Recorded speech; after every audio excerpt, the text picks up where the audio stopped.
This session, we're aiming for it to finish just after 3, where we'll have a refreshment break, which will give you great time to continue your conversations and connection points. So this session is our CLL 101, a dynamic landscape, and it will start with 2 speakers presenting on some CLL basics, and then we'll have a panel discussion. So our first 2 speakers are Lorna and Michael. Lorna is the CEO of Lymphoma Coalition. I personally had the pleasure of working alongside Lorna in my previous role in Australia at Leukemia Foundation, and she's been a long supporter of the CLL Advocates Network. Michael comes to us from Ireland, and he is an integral part of CLL Ireland and also a member of our CLL Advocates Steering Committee. So I thank you both for your time and expertise that you're sharing with us today.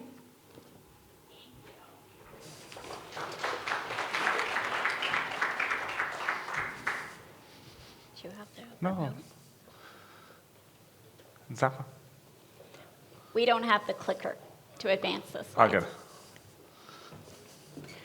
So it's exciting to be here with everybody. We get the exciting stuff to actually talk about CLL. The purpose of this discussion right now is just to make sure everybody has kind of the groundwork knowledge that you need to be able to fully engage in the rest of the meeting. So when the doctors are speaking, you're not completely lost or wondering, what is that? Do I really know that? So we're going to try and give you kind of that basic information. We'll see how far we get, but just so you understand the intent. I know for some people this will be like, I already know this stuff, but so we appreciate that, but just stay as engaged as you can, and hopefully everybody will learn something anyways, all right? So as mentioned, I'm Lorna. I'm the CEO of Lymphoma Coalition, and I'm here from Canada, and it's good to see everybody. We just want to make reference to the point that Pierre was going to join us, who's also on the CLL Advocates Network Steering Committee, but he had a situation, and so he couldn't travel. So instead, Michael is going to take over his slides, and he will do them in a French accent so we don't miss Pierre too much, right? An Irish man with a French accent, yeah, that will work. I'll just let Michael briefly, if there's anything you want to say before we start. Okay, so look, this doesn't come from a medical viewpoint. It comes from kind of an advocacy. I remember when we first dealt with CLL, with a family member being diagnosed, trying to learn all the acronyms and all the what CLL stood for, the genetic mutations and all that kind of stuff, and we will get there. So this is just to make you familiar with what's going to be said by the doctors, because sometimes the doctors can maybe get a little bit more scientific. So we want to give you the groundwork, but we know most of you don't need it anyway. And so that's... What Michael is saying is neither one of us are doctors. So, just keep your expectations at a different level. We will have a doctor available with us later if you have questions that we can't answer or won't answer well. So let's just start with the basics of what chronic lymphocytic leukemia is. Chronic just means that it has a long clinical course. It's not something that comes on really fast for most people. It comes over time, and it's a particular type of a blood cell. So lymphocytic just refers to the fact that it starts in a lymphocyte. We'll talk about what that is. And then leukemia because it's a cancer of white blood cells. So let's start, because this often gets confusing for people, but CLL, chronic lymphocytic leukemia, and SLL, small lymphocytic lymphoma, are actually the same disease from what we know with modern technology. So to this point, they look exactly the same under a microscope. But we're just going to talk about CLL, but actually this all applies to SLL as well.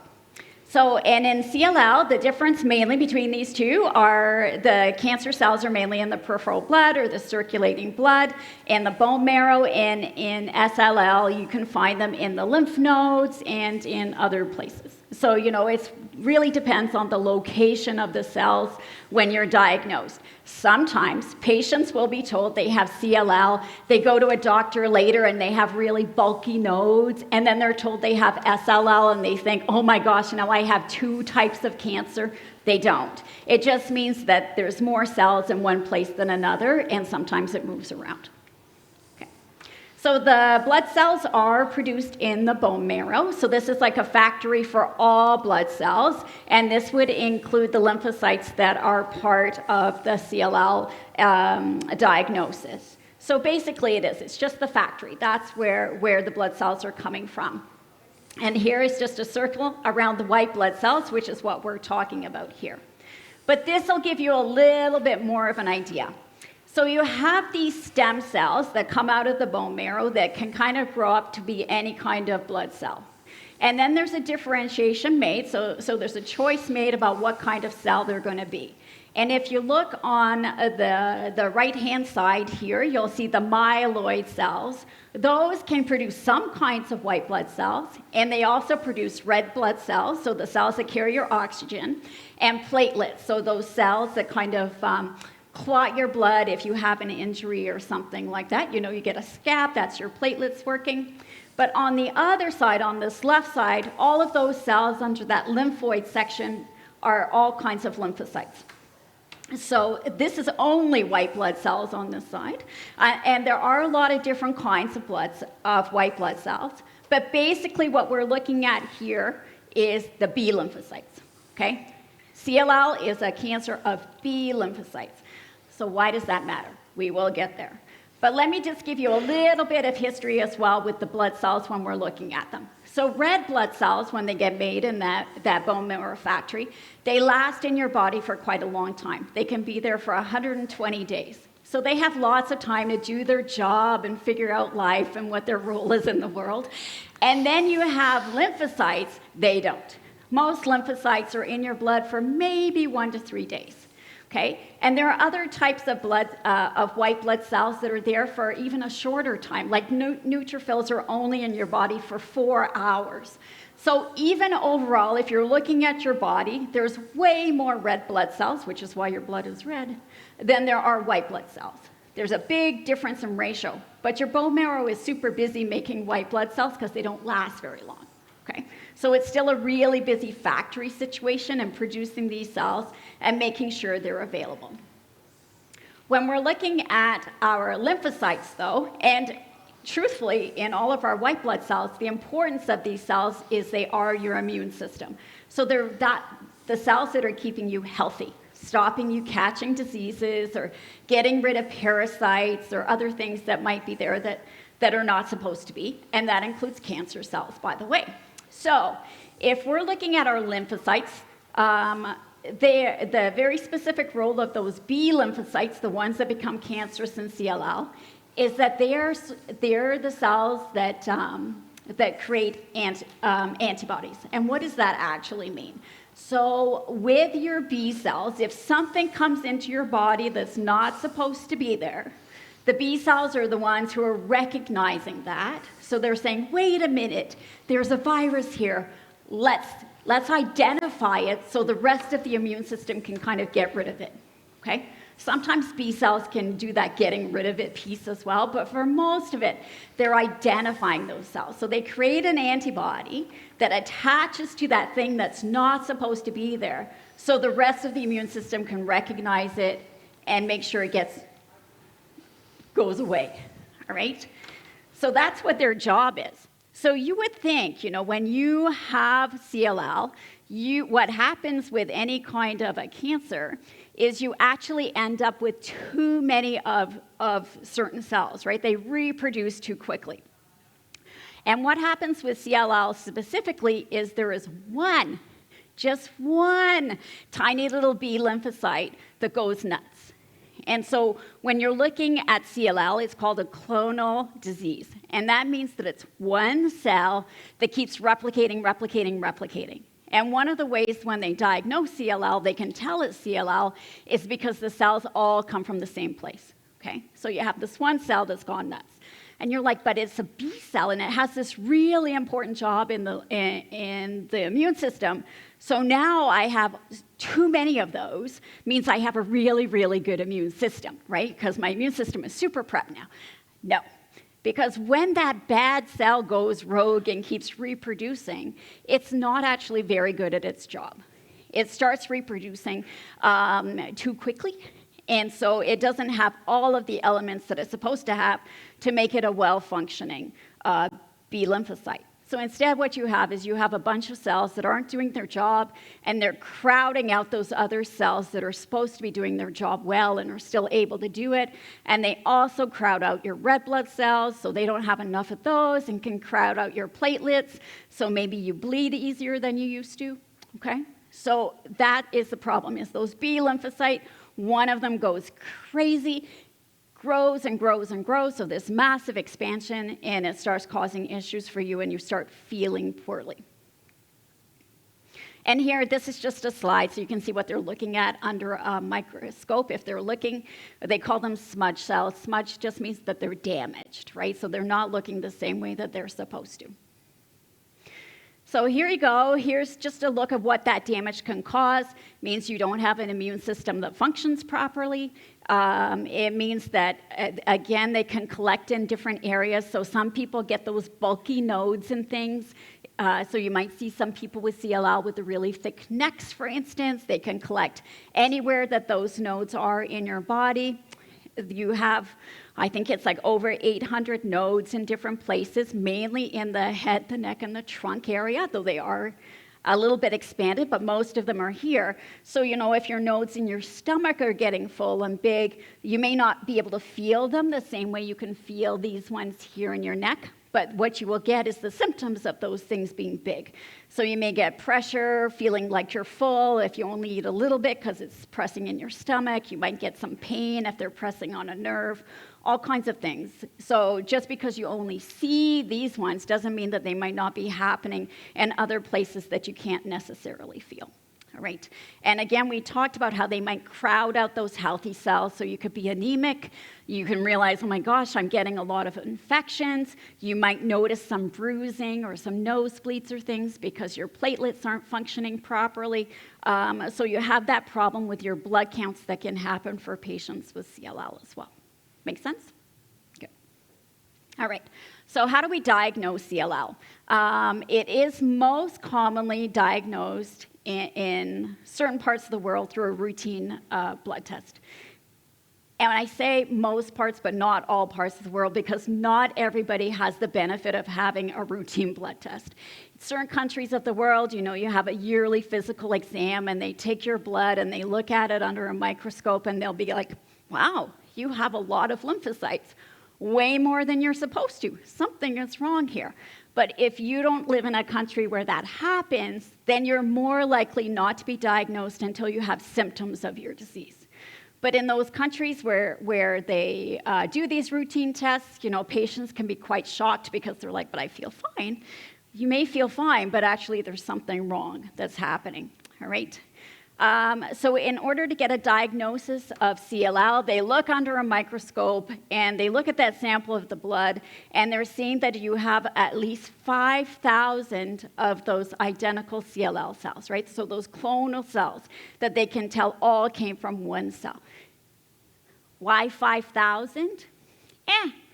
It's interesting when you talk to the doctors who created this system, right, of saying like it has to be 5,000, because really they were just kind of looking for a number where they could see that most people, if they had this number, would have some kind of disease progression or would have some kind of symptoms happening.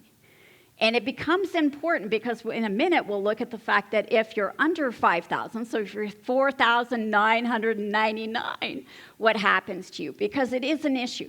But they agree that it's kind of like a made-up number. Like they had to draw a line in the sand, and sometimes they have discussions, should it be higher, should it be lower? But they're sticking with 5,000 for now, all right? But just in case you're like wondering why that is, that's why. So they'll do a blood test. They'll see that you have a highly elevated number of lymphocytes. That's not enough to diagnose CLL. They have to do some special blood tests to kind of look at those cells individually and see if they actually are CLL cells.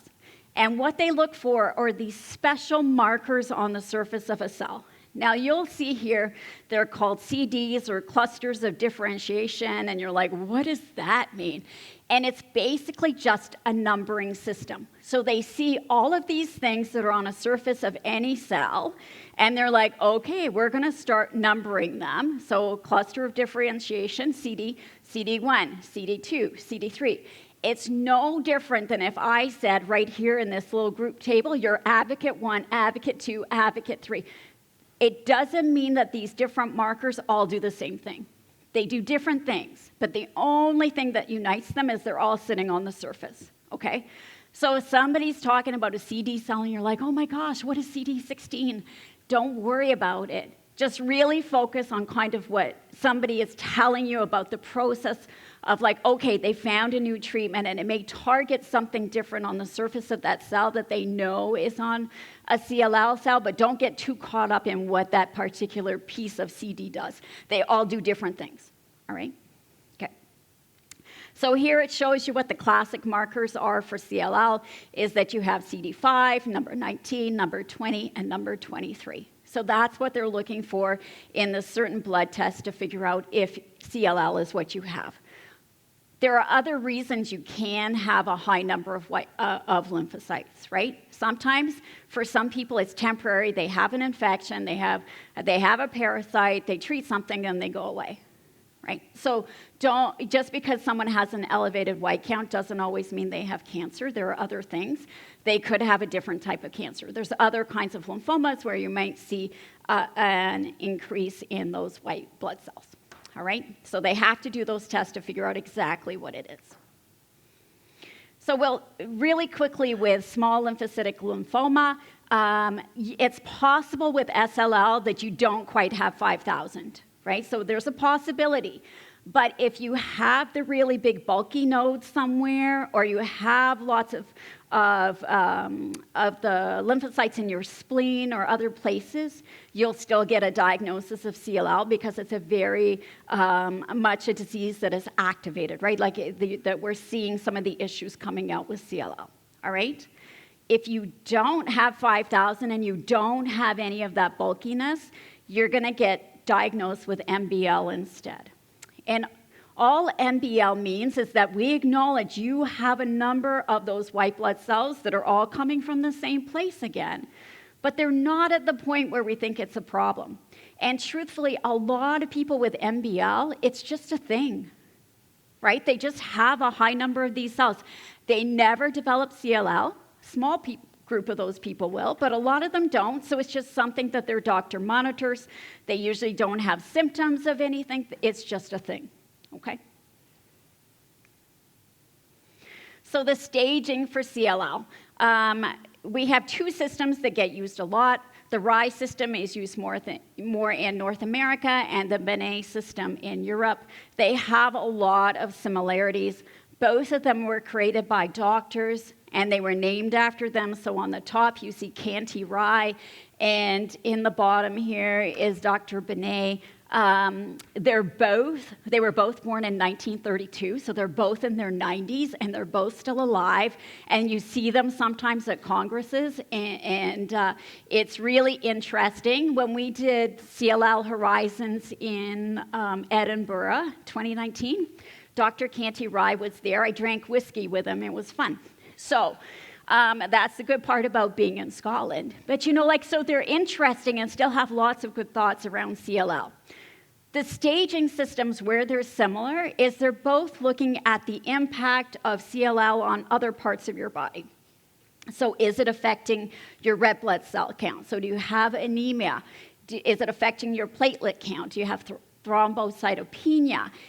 Is it in other parts of your body, like how spread it is? Okay, so they're looking at the same kinds of things, but different kind of scales. They just came out with them right around the same time, right? Now, with the Rye staging system, we used to do a lot of 1, 2, 3, 4, 5. 0 is the easiest case, and 5 is the worst case. So same with A is the easiest case, and C is the worst case in the Binet system. But with the Rye system now, most people will talk about, is it a low risk, is it an intermediate risk, and a high risk? You don't necessarily see the numbers as much anymore. what they're looking for with this is the likelihood that your disease is going to get worse and cause you health problems. So you're going to feel those symptoms. There's lots of discussion if this is still what we should be doing. So there's always different ways of like other things we potentially need to look at when we're looking and analyzing a patient and trying to get an idea of what's the likelihood that this is going to get worse for them. Okay? But this is still what we hear when you're in a clinic. A lot of people will still tell them that based on these specific scales. Okay. I'm going to let Michael talk for a minute. How do I follow that? Okay, that's it. But I have the easy job anyway. I didn't have to explain all the science and all that. And it's amazing when I hear that. That's kind of part of the session. Even all our years of dealing with CLL, I always kind of learn a little bit more. So someday I will be able to do that part. So we'll get there. So CLL is classed as a rare disease. Worldwide incidence projected to be between 1 and 5.5 per 100,000 people. The causes and the risk factors, we just don't know what causes CLL. If we knew that, we could maybe have treatments. It's not clear what causes CLL. There's no proven link between radiation or chemical exposure, diet or infections. We do know that soldiers that served in Vietnam that were exposed to Agent Orange develop CLL and lymphomas years later. However, certain genes can increase your chances of developing CLL. I suppose from a personal point of view, while I do the advocacy is that when we have children, we're always thinking as the years go ahead, are they more susceptible? You may be slightly higher risk if you have a close family member, although the risk is still small. Risk of developing CLL increases with age. I think I remember being at a session one time and hearing a doctor saying that if we all lived to be 130, we'd all have CLL. So I don't know, maybe we'll get some clarity on that. So it's the most common leukemia in the adult world. Average age of diagnosis is 72, but my wife was diagnosed at 39, and again throughout our advocacy we meet so many people under 50. So I don't know the data when the data comes in, what way the numbers will be. It's more common in men than women, and I hope I have this right. I think it's kind of maybe a 60%, 40%. So CLL is very heterogeneous, which to know what that word is that no two CLL patients are the same.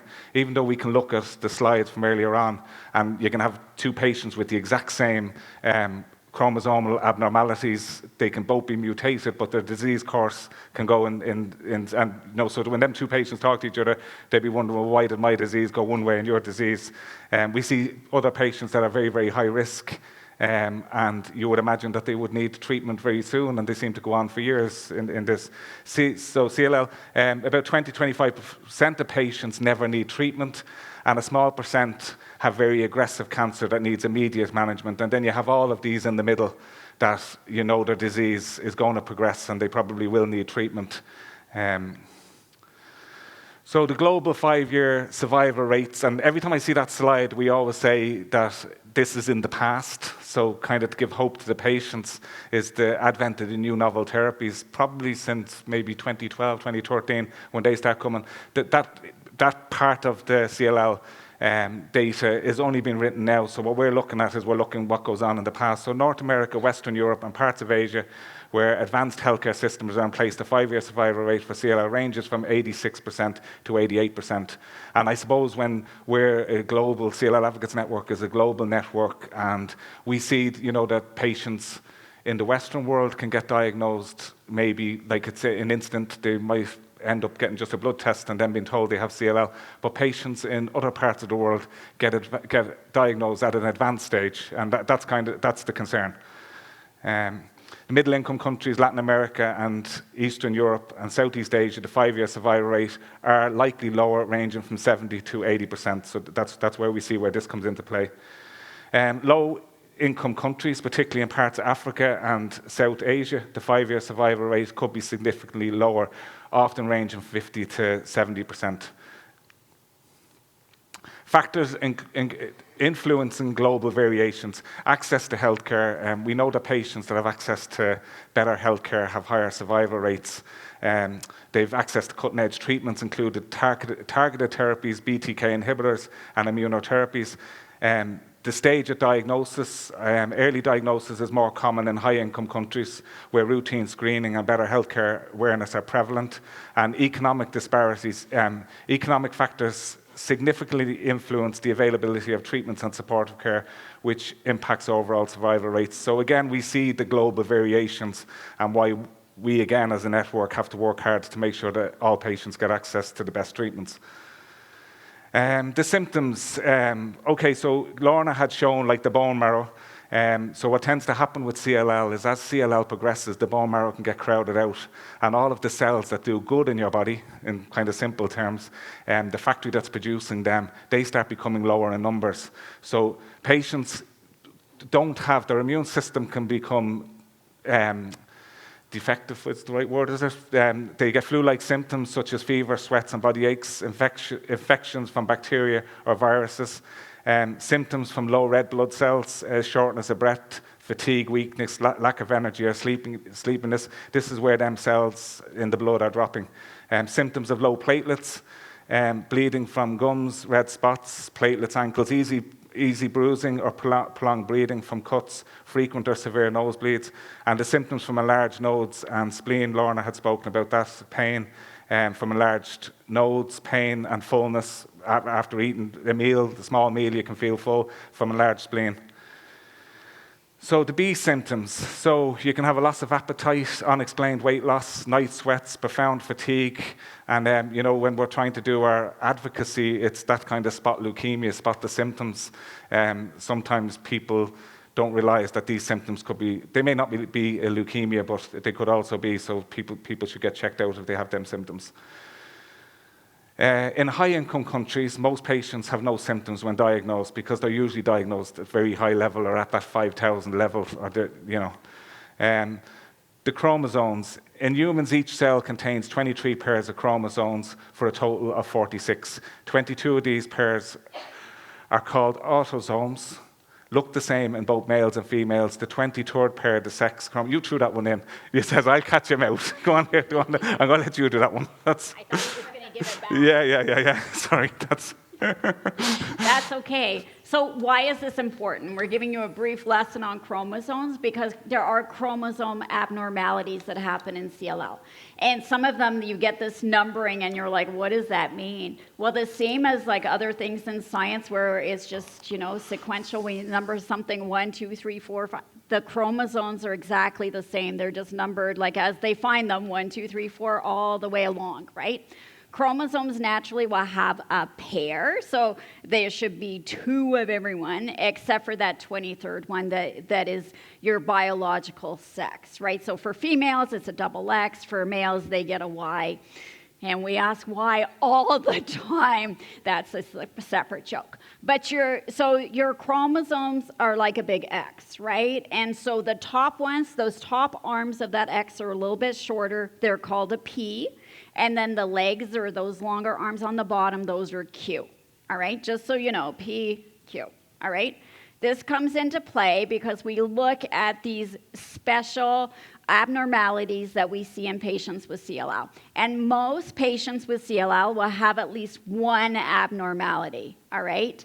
So 17p deletion just means chromosome number 17. In P, so one of those top arms, there's a piece missing, so it's deleted. Could be the whole thing, could be a section, but that's what a 17p is, all right? So you can see the others are deletions, like an 11q, so 1, 2, 3, 4, till you get to a number 11, but it's a q, so it's one of those bottom arms is missing, or part of it is missing, and that's what that is. The difference with this little grouping here is the trisomy 12. That just means there's an extra one. So instead of 2, there's 3. So that's that tri just means 3, and that's a different kind of mutation. All right? So what we're important here, 17p deletion is the worst thing, right? So that's the one, if patients have it, you're like, oh, this is a specifically bad case. All right? Some people, they may have more than one, and we call that a complex karyotype. What that means, complex, lots of them, okay? And it's difficult, and the karyotypes just mean that there's different mutations. So there's lots of mutations.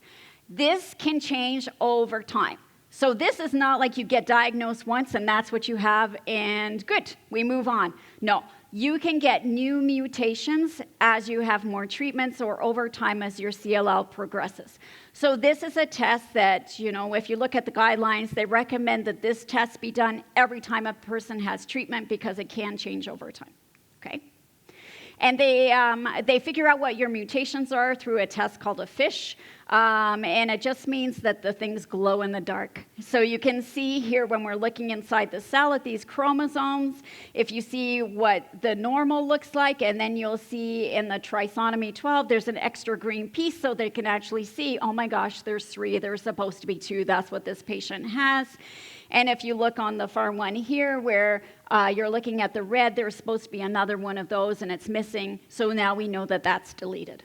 All right, so that's what they're just playing with glow-in-the-dark things in the lab, and that's what they see to figure this out. All right?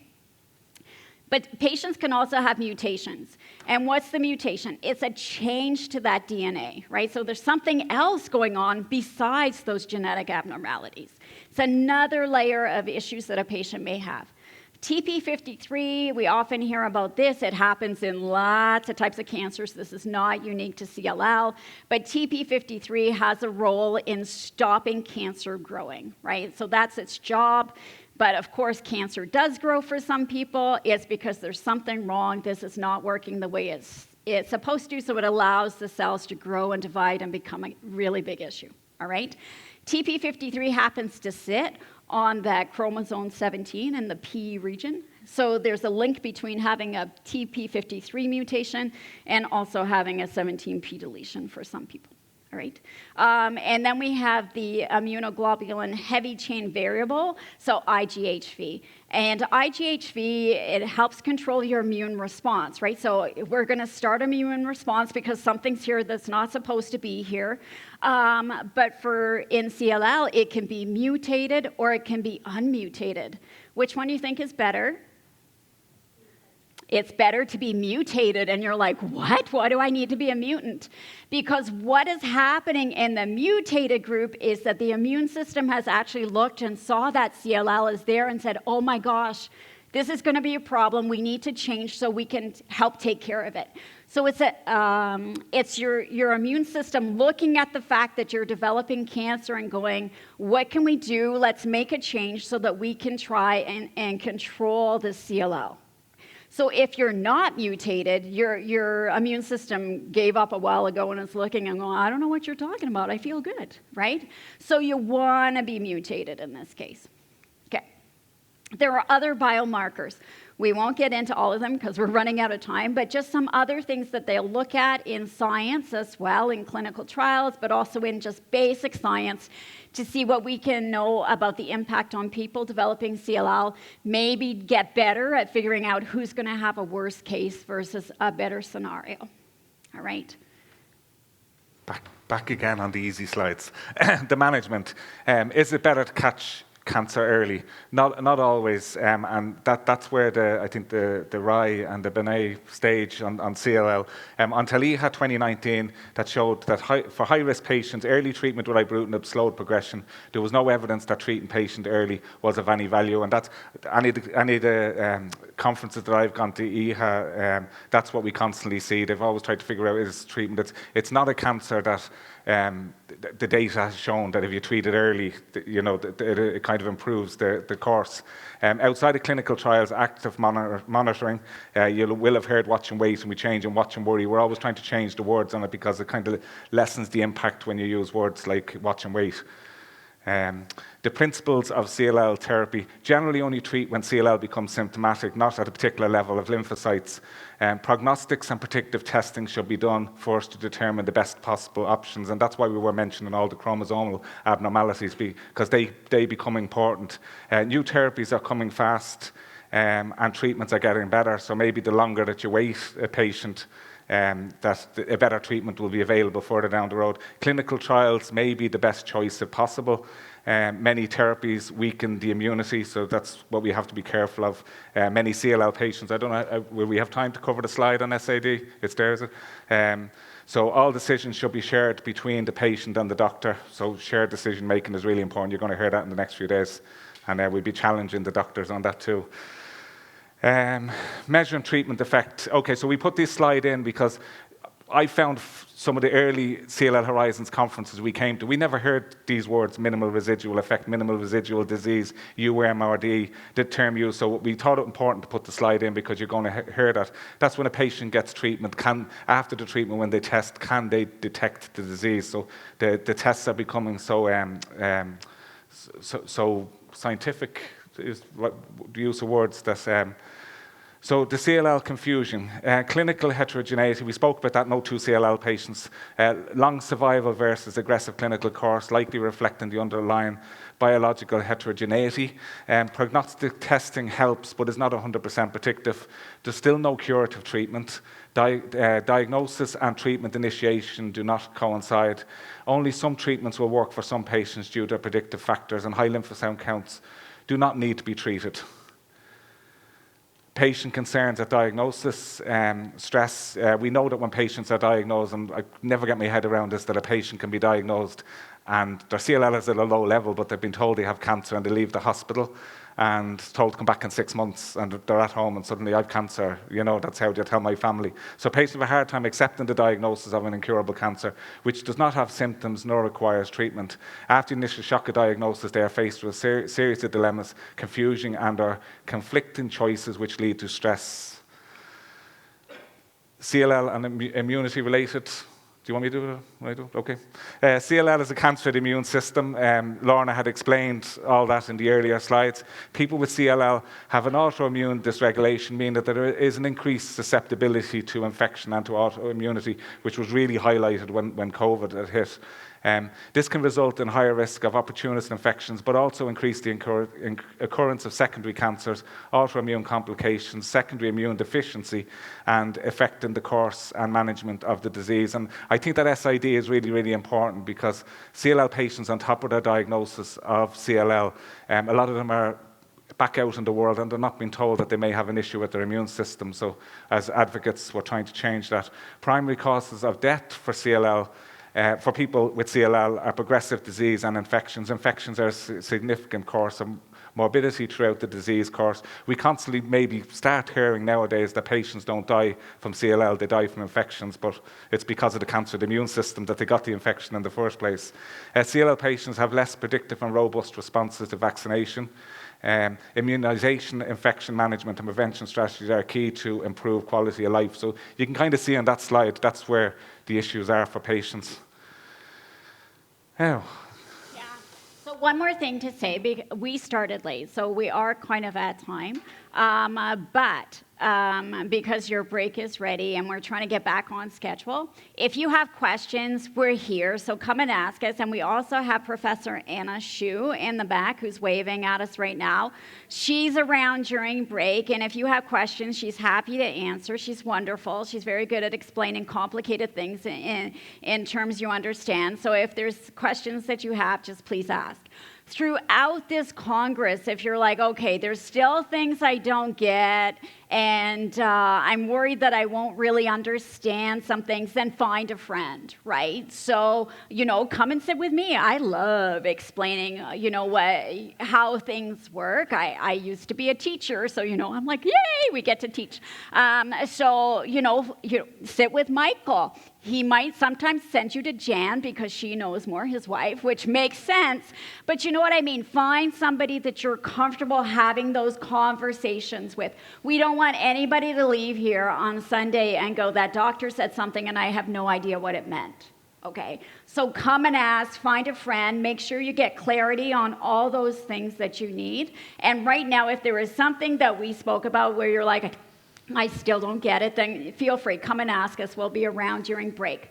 We did not get into all of the different kinds of treatments because there's a lot, and it's the anticipation that the doctors are going to explain them.